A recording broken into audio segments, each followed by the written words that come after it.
un ariège que je me permets de prendre du temps.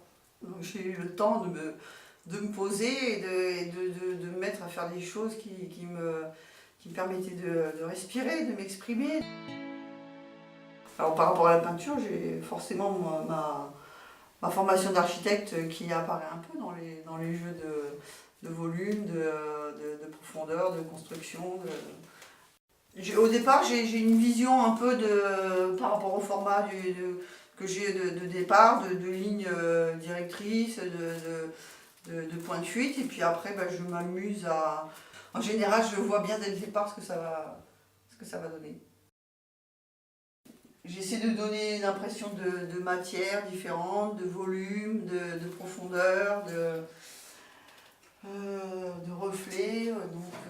Peinture ou pastel, on part de rien. Donc là, des fois, je me donne une règle du jeu pour avoir un point de départ. Donc par rapport aux formes qui s'imbriquent et tout ça, je m'invente des règles du jeu.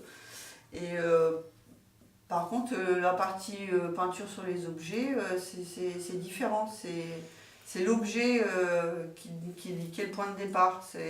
Chacun est complètement différent et m'inspire quelque chose d'unique à chaque fois. Des fois c'est pas le cas, mais il y en a certains là, comme celle-ci là, qui est vraiment particulièrement la forme généreuse de la bouilloire m'a inspiré.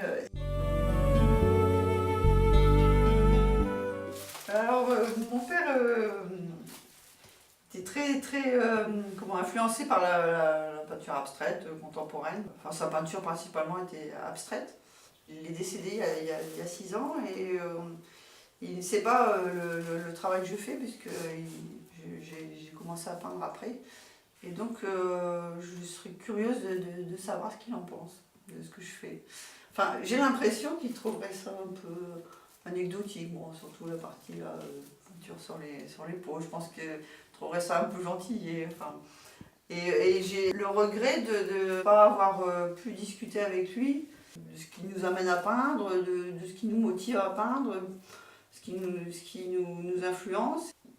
Toute cette peinture abstraite fait partie de mon monde aussi.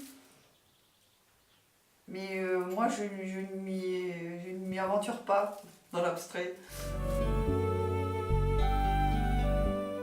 Son avis, pour moi, compte.